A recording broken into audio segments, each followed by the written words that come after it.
Summer break. Let's talk about the teams and the points and the drivers. Let's talk about teams, baby. Let's talk about you and me. Let's talk about F1.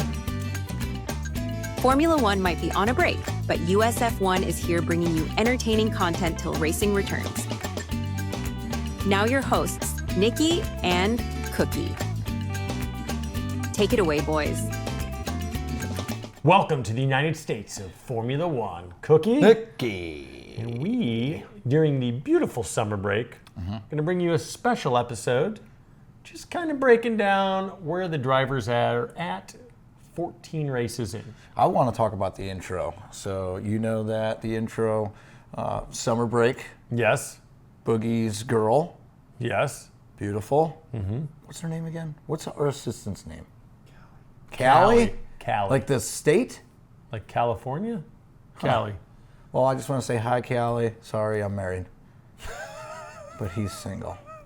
But Boogie wants you. Well, I'm not quite to the whole, like, date an AI human person yet. She's not AI. She's real. She seems real to me. What is this show about, Cookie? So this show is just kind of breaking down where we're at. We're gonna take the teams in reverse order, 10 through 1. I think we all know who's won. Yeah, that's And easy. just break down each driver, how many points they have, and what the teams have. And kind of what our expectations from the beginning of the year were compared to what they are now. Yes. Start with Alpine. Alpine. So you are big on Alpine. You're big on Colapinto. He's got a big goose egg up That's there. a donut. He's got a big goose egg. He has a I donut. mean, the guy raced. I'll say this, and I'll have to go back and double look. I believe he's doing better. He did better with Williams than Sainz is this year. Only thing I got to say positive about him. Carlos Sainz. But Gasly, he's got all their points. Kind of the reason why they're in last place. And I don't even I think even Gasly's not doing as well as, we thought he would do this year. I would say who has the points is not surprising. The amount. I thought Gasly, I predicted to him have much better season. Well, he's got 2 points finishes only? 3 points finishes. Yeah. So I mean, 20 points, obviously 0, it's going to kill you. This surprises me a little bit. I don't expect Alpine to be in the top 5, but I expected Gasly to have maybe 50 points by this point in the season. So big disappointment. Rather see Aston Martin down there. Moving on. Haas. But, I mean, Ocon, he's more of the veteran, we'll say. He's not even a veteran, but we'll say he's more of the veteran than Ollie Bearman, who is the rookie. Bearman's like 12 years old. I don't even think he has a real driver's license. I think he's 18 finally. He's like, look at that little guy. This brings me joy because I don't like Haas. I'd rather. It's because they're in 9th place? Yeah, it brings me joy that they're in 9th. I'd rather them be in 10th. That's why I'd like Gasly to do a little bit better so they can knock them down one more. But this does not surprise me at all. I mean, did you think Bearman coming into the season was going to do anything? Yes. Okay. I thought he was going to finish almost every single race in 11th, and that's what he's done. He only has 2 DNFs, so not terrible. Oh. But 8 points, yeah, not great. Moving on to the Baby Bulls. This one surprises me probably the most of the 3 so far. Because of? I thought Hajar, I predicted him as Rookie of the Year. I thought he was going to do better. Obviously, it was Yuki to start, moved on to Liam Lawson. I think Lawson was kind of the golden boy at the end of last season. That's why they gave him a chance with Red Bull to start the season. I think 42 points between these two guys. Very surprising. I would have predicted them almost to be in the top 5.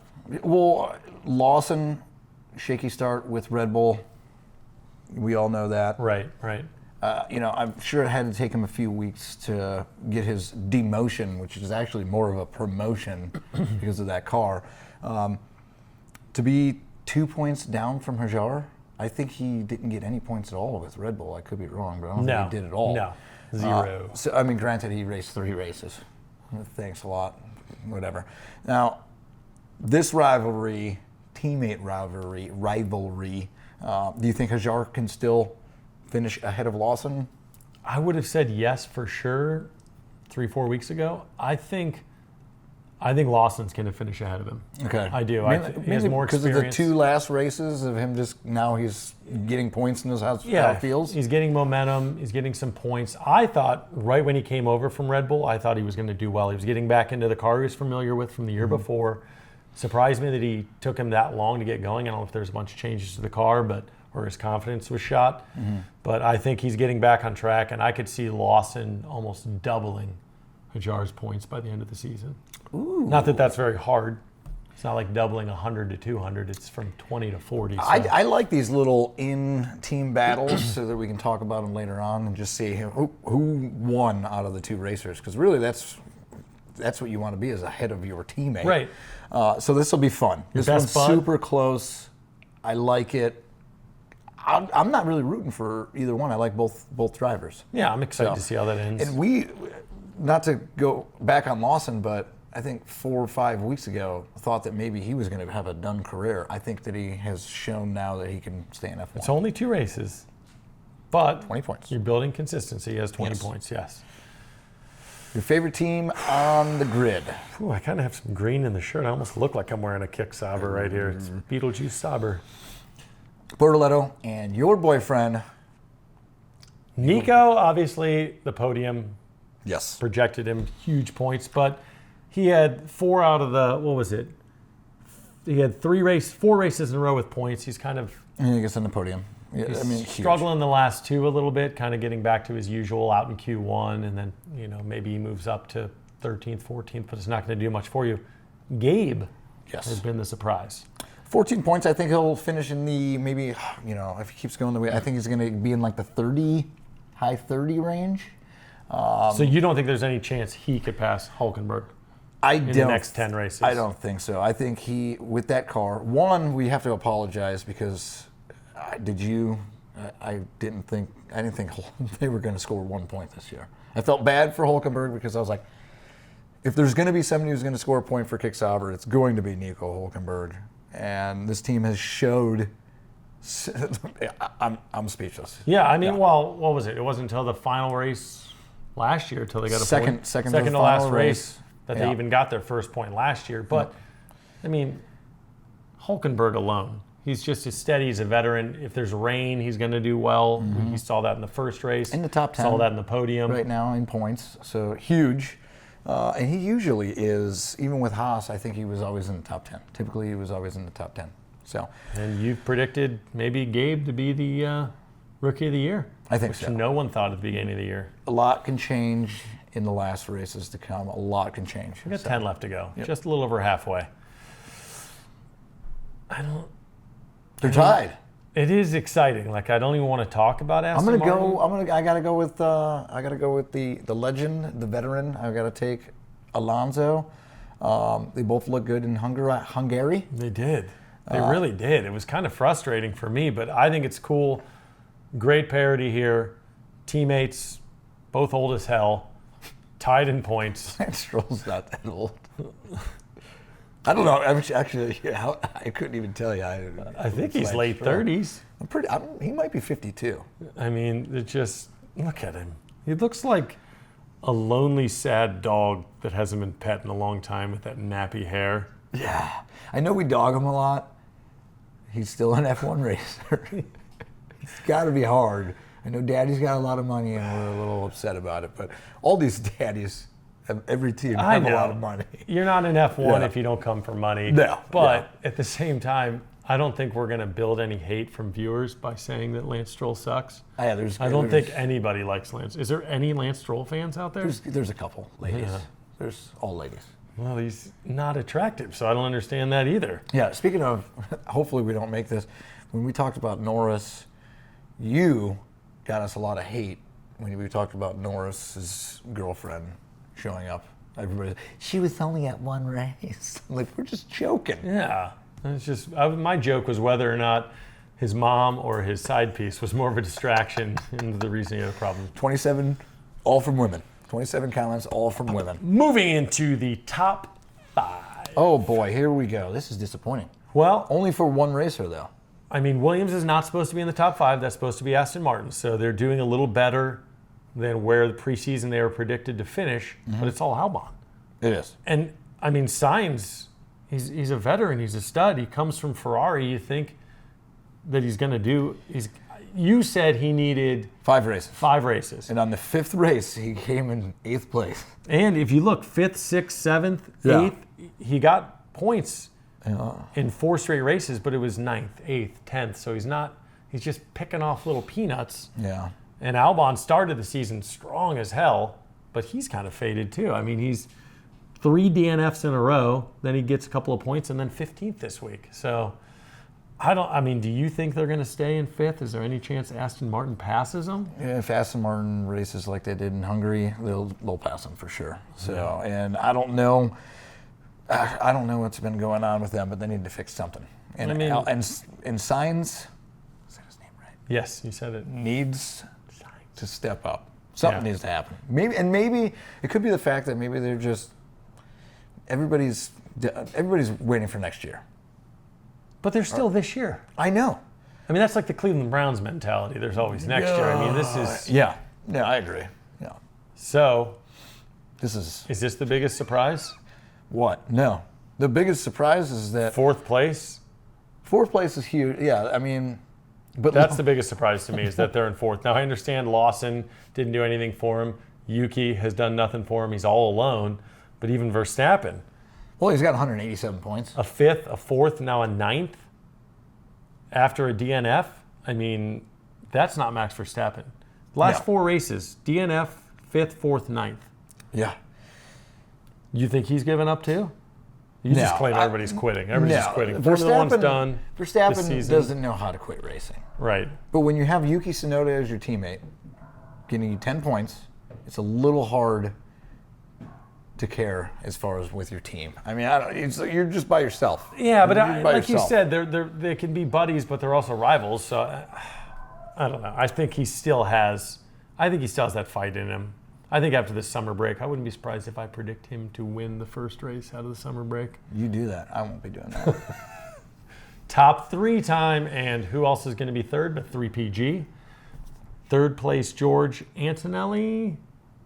Are you happy with 64 points? He is a rookie. That's a lot of points.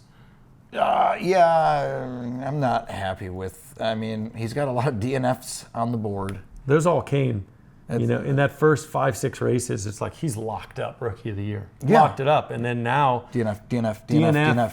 So yeah, 4 DNFs. 4 out of 6 races. 4 out of the last 8 didn't even finish. And I'll give you Monaco. It was not his fault. It was both their cars. Yeah. It was, power unit issues. Right. But I mean, 3 of them. Raman. He's got to step it up, and we'll see in the next 5 races if he can go back to what he did in the beginning of the year. And they're changing his package back, or they did this last race, to what he was used to in the first 5 races. I think they can help him. And I think, is there a chance they finish 2nd at the end of the year? Or you think they stay in 3rd? I think they stay in 3rd. I think they're in 3rd now. I think Russell passes Verstappen. Yes, I think Russell finishes 3rd in the driver, and I think that Mercedes finishes 3rd in the points, provided that these boys can get their shit together. Yes. I mean, lots of complaining about the car. Obviously, some plank issues, but it feels like Hamilton's given up. Doesn't it? It does. I think he's in his head. He's in his head. I just don't understand how you can be in your head when you're a veteran. You're a 7-time world champion. Like, to come out and say though that they should change drivers and how upset he was that's not a veteran thing to say. No, that is almost like a rookie thing to say. So I didn't like that. I had him. I mean, I picked Leclerc to win the championship this year before it started. We both predict Ferrari to win the constructors. And, yes. So that was dumb. We thought Leclerc is the man. Yeah. And we thought to have Lewis as a jump start in there, we expected them to do a lot better. We rode the hype train a little bit too hard. I was so excited. You were so excited. I was. The world was so excited. Yeah. Random question. Boogie was not so excited. He's not excited. Shaking his head like an idiot. Random question. Lewis Hamilton, the frustration of the last couple of weeks, saying things like, I'm terrible, I'm worthless, get another driver. Is there a prediction that he retires at the end of this season? I don't think so. Do you think it's the competitiveness, the money? He's not going to give up on the contract? He's not. I don't think he's ready to retire. I mean, look at Alonso. Unless he shits the bucket in the last 10 races. Which I think there's a chance he does. There could be, but he needs to. This is going to be the worst he's ever finished in points, potentially, next to a teammate, ever, being this far back. So the Ferrari battle is not there. No, Leclerc's going to win that. Two races, I think he finished ahead of Leclerc. So, I mean, I expected a lot more. I would say my prediction would be if there was no change to the car and he had if the last 10 races he performed terribly, I think he would retire. But I think because there's a brand new car coming out next year, it's a little refresh, hit the reset button. I feel like he's going to want to try out that new car. Yeah, and do you want to go out on your retirement like that? I don't think so. I mean, what if he's terrible again next year? Eventually, Then you got to you go out. and then you got to can't race forever. Then you got to retire. At least then you just say, "I tried." Yeah, I tried my darndest. He did win 7 times, so no matter what he does, he could race for 10 more years and be terrible for 10 years. He's still going to be a legend. Yeah, doesn't matter. Papaya. I mean, I don't even know what to say. This is complete and utter dominance. Yes. I mean, the only excitement is that it's going to come down. Will it come down to the last race between these two boys for the Drivers' Championship? I really hope so. To the last race, I hope so. I really do. I hope it comes. Well, maybe. I mean, mathematically, I assume they'll be within 25 points of each other going into the last one, so you'd have to have a win and a DNF for it to flip. But there's a couple street courses that Lando is dominant in. So if you can win those, win the first race back when they come back from break, it would be huge. I hope that's what happens. If it comes down to the last race in Abu Dhabi, that would be amazing. Look at these. But 1, 2, 2, 3, 4, 2, 2, 1, 2. I mean, so what's helping Norris is the fact is Oscar's rain race in Australia, finishing P9. And what's helping Piastri is when Norris creamed into the back of Piastri and got his DNF. Yes. Which, if he didn't do that, he would actually be in the lead right now. They both have mistakes. So a couple mistakes. But Piastri, he had a hard grind back in Australia to get 2 points there. Not crazy, but that DNF is murdering Norris. The Canadian DNF is killing him right now because he'd probably be up 10 points right now if he didn't have a DNF there. Yeah. Who do you think? Are we going to predict who's going to win? Oh, I want to talk about one thing. So McLaren had so they know it's going to be one of them too. Sure. So they had an in-house meeting with the drivers to talk about what that they should do when the one driver wins and the other one doesn't. I don't know what that means, but I don't know if I like it. Like how to handle it? Like how to handle it. Like I don't necessarily mind that. It's almost like. So is it like? It's your PR department getting together and saying, let's say the right things. We're letting you guys battle. It's not like we're sitting back and saying, hey, Norris, Piastri's in the lead.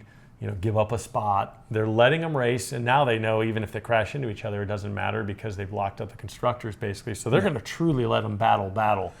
But I don't think that's a terrible idea to have it behind closed doors and be like, let's prep. It's confident and cocky and awesome. Because they know. I mean, it's awesome with 10 races to go that they can have that meeting and say, one of you boys is winning this thing. Yeah, 10 races left. We know we're going to win the constructors. And one of you guys is going to be the driver's champion. So, okay, so I didn't, you know what, you're probably right. I took it as a different way. I took it as like, hey, one of you guys is getting a participation trophy. It's like, so I'm glad it's not in It's probably that just case. to say, hey, support your teammate. Obviously, you're going to be frustrated that you didn't win because for both of you, this would be your first ever driver's championship. Yeah. But as a team, we're going to do it. And one of you guys is going to do it. The other one needs to be there to support him. If you don't want to be that guy that's supporting, go out there and win this damn thing.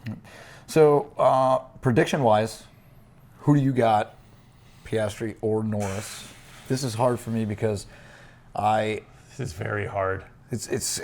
So my heart wants Lando, but don't care if it's Piastri. My problem is I think it's going to be whoever makes the fewest mistakes And again, I was really hard on Lando, and he held off Piastri in Hungary.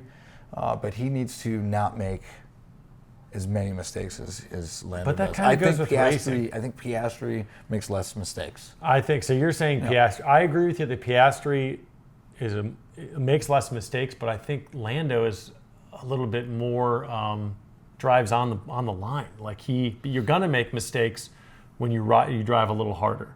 So I think I'm gonna go with Lando. You're gonna go with Lando? I think he's gonna need a little bit of luck. I think Piastri can be steady Eddie and just win this thing, like you said, by not making mistakes. But He's I think so calm, cool, and collected out there. It's hard. I think Lando is gonna do some surprising things, and as long as he doesn't have one of those epic mistakes, I think it's gonna be him. Let's hope so. I want them to finish 1-2 the rest of the year. And Battle. whichever order. Every other race. I want one race, say there's 4 or 5 races left. They've already locked up the Constructors' Cup. I want them to be racing super hard and crash each other out. On purpose? No, just a racing move. Yeah. Because it wouldn't matter at all. Because then that wouldn't matter. But it would be great. It would be great for Zach Brown. It'd be great for McLaren to prove we told these guys they can go race, and they proved it today. We're not happy about it.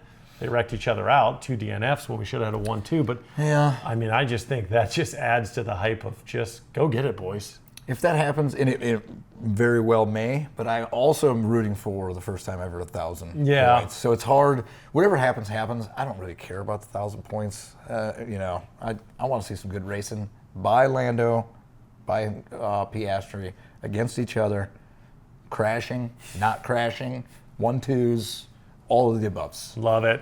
Love it. Well, we're continuing through summer break here. We're going to keep bringing you some good content. We're hoping for breaking news, and when it comes, hoping for breaking news. We're going to bring it. He is heading on a little island vacation, Going to St. John. Maybe you could post a short from your island. I will. It's Okay. not my island. You heard him. He promised it. It's my island. Short from my island. All right. Love ya. Follow us on YouTube at the United States of F1 and on Facebook, Instagram, and TikTok at United States F1. Join us next time on USF1. Like and subscribe. Copyright Brugman Media Limited 2025. Love ya.